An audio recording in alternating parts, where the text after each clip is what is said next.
But of course, what we didn't expect was the war, which created this massive impact.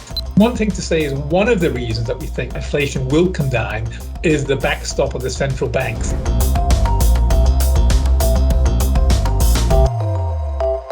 Guy, thank you so much for spending a few minutes to talk about your mid-year outlook. So currently we are at the mid-year point, or just past the mid-year point of a very turbulent year, and it is time for your markets and macro update. I see the title is Twin Peaks. Are we referencing the US TV show, or is it something else? I think that was from the 1990s, Bianca. I'm way too young to remember that. No, it's not referring to the TV show, although I guess that's where a lot of people recognize the name from. But we're actually referring to two important peaks that we see coming on the horizon. One is inflation, and that's really important. We believe is in the process of peaking, still at a high level, but peaking nonetheless. And the other one, which is maybe a little bit further out, is interest rates. Central banks have been raising interest rates almost in a race to the top, but we suspect as we go through the remainder of this year, they too will back off in terms of the pace of hiking at least, and expectations of interest rates will also begin to peak as well. So with that said, what have been the major challenges of this year, and have you had to change your outlook drastically? Yeah, I mean, there has been a change. I mean, as we all know, we've had the pandemic in recent years. It still had a legacy effect. Remember, at the start of this year, there were still constraints. There were still lockdowns in the case of China. Really up until very recently, we saw major lockdowns in Shanghai and Beijing. Roughly about 1/3 of the Chinese population was affected by that. So that has a big impact in terms of the Chinese economy and also in terms of manufacturing production as well. But of course, more importantly and more horrifically has been the war in Ukraine. I mean, this has been devastating, obviously, from a human perspective, but it's also had implications for supply chains in terms of availability, accessibility of key components.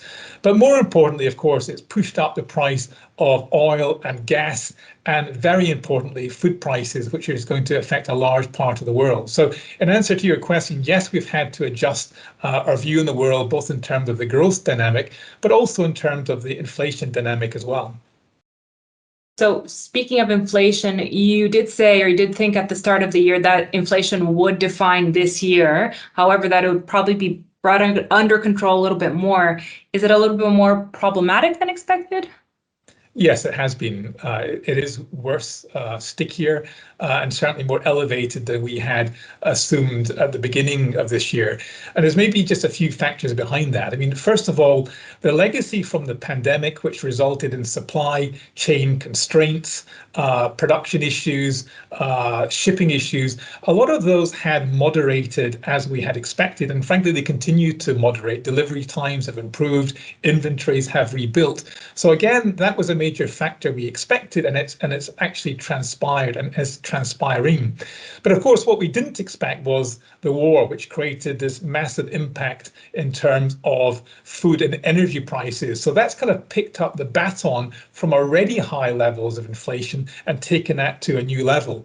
And the important thing about inflation, Bianca, is that the more people expect it, it becomes self-fulfilling, because companies, when they see these higher prices, they're encouraged or emboldened to try and push through higher prices themselves.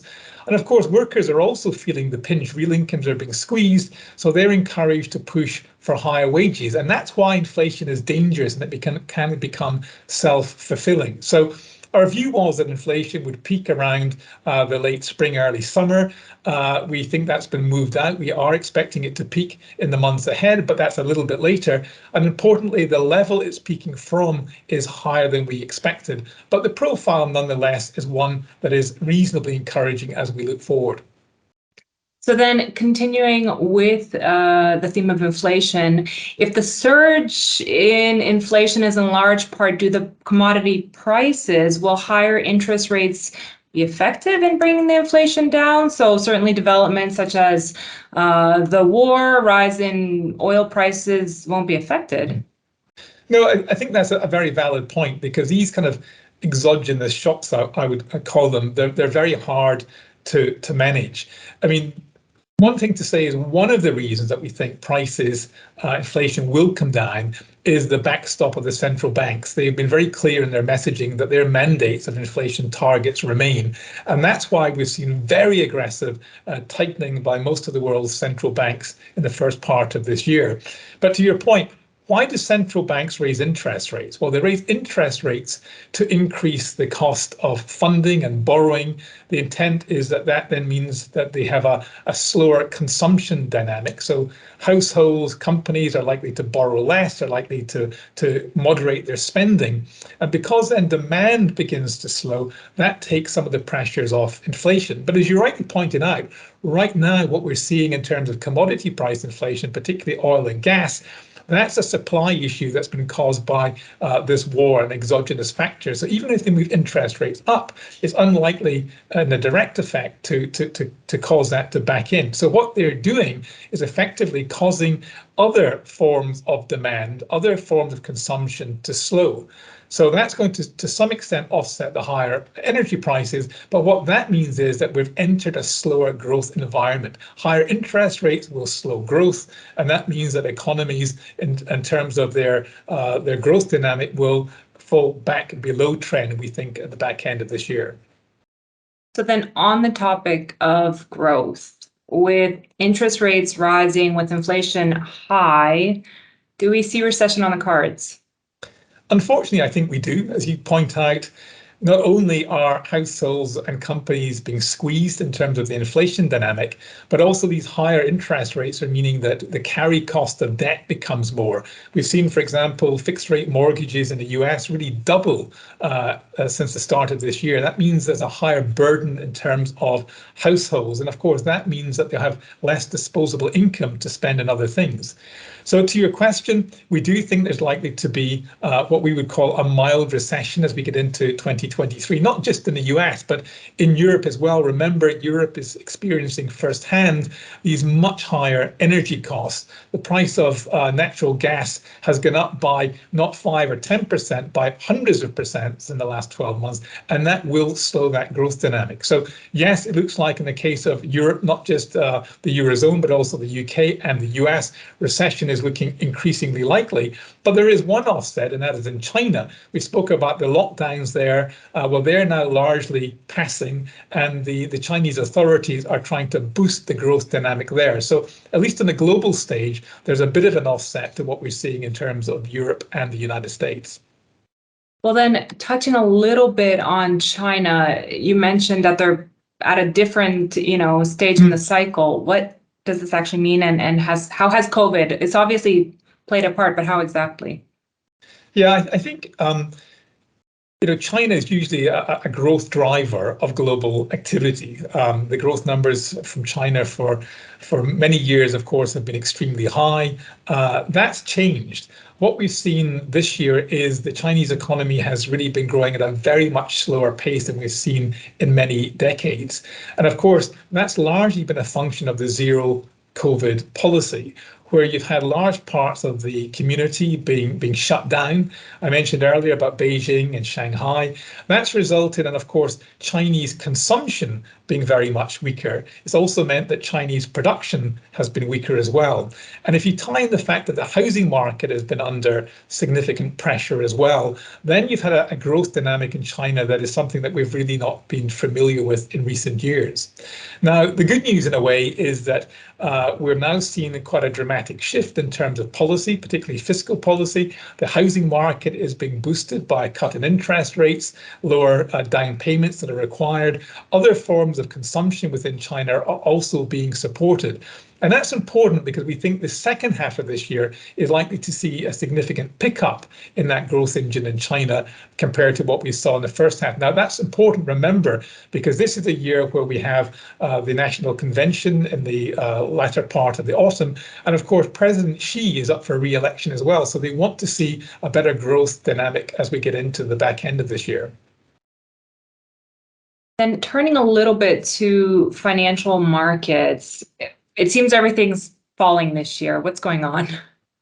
Yeah, it is. I mean, it's been remarkable. We've had, the equity markets, the worst 6 months of the year in many, many decades. And believe it or not, the safe haven of government bonds, US Treasuries, this has been about the worst first half to the year in over 200 years, believe it or not. So even if you were going to out of equities into the safe harbor of government bonds, you've also lost considerable performance, considerable value over this period.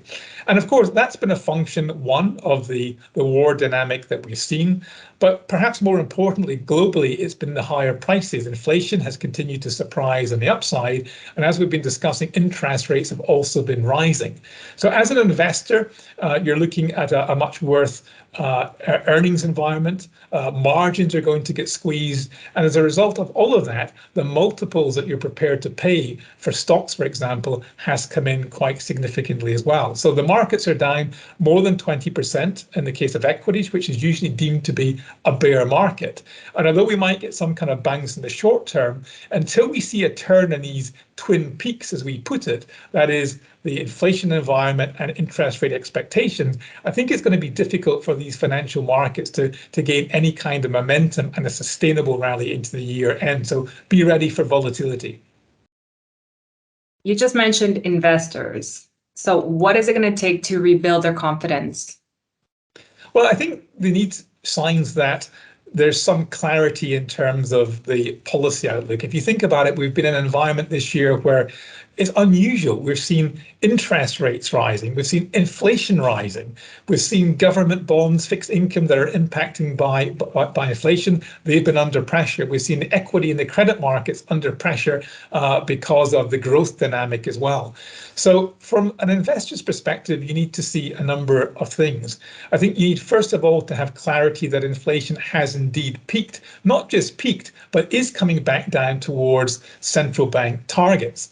And if you get that dynamic, then there's a second prerequisite, and that is if inflation is falling, then we need to see signs that actually market implied interest rates are also coming down. In other words, expectations of rate hikes begins to moderate. And that's important because if you understand where peak rates are and the fact that they're moving back down, you can use a discount factor to price future earnings and dividend stream and get a better feel for the fundamentals of these markets. And if these two prerequisites fall into place, I think you then can have a more sustainable rally building in markets. One thing I would say though, Bianca, is that we do suspect that we've probably seen pretty much the peak in bond yields. That's really important. We saw 10-year Treasury yields get up to about 3.5% a few weeks ago. That to us looks like it may well be the peak as growth slows and inflation expectations begin to come down.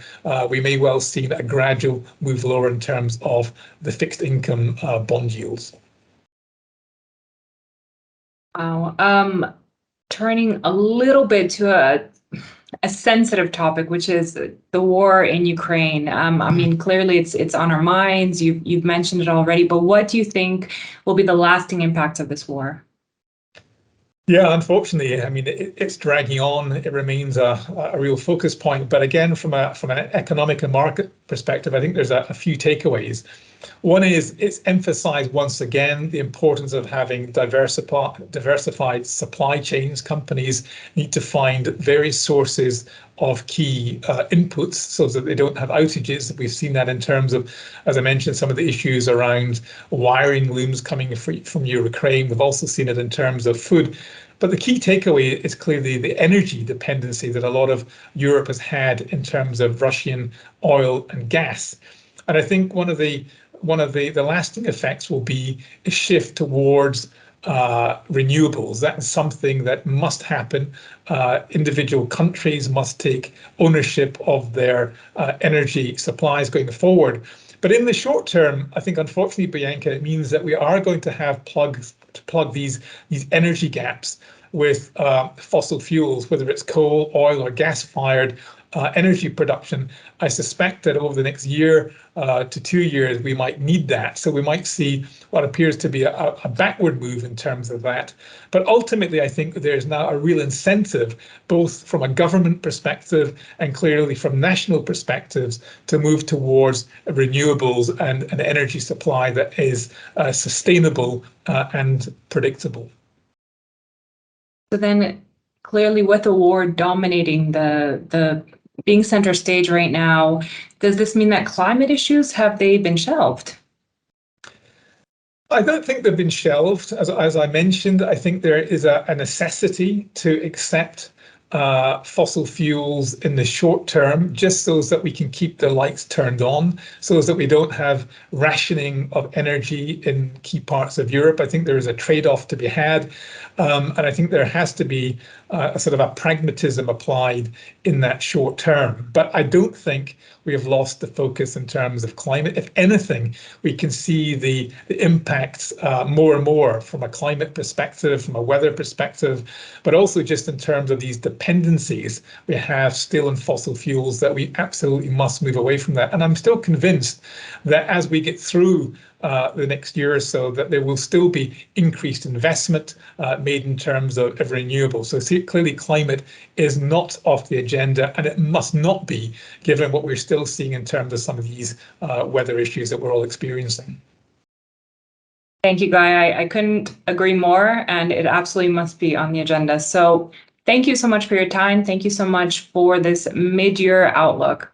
Greatly appreciated. Thanks indeed, Bianca. And remember, to all viewers, you can also read the full report, as always, on zurich.com/MSME.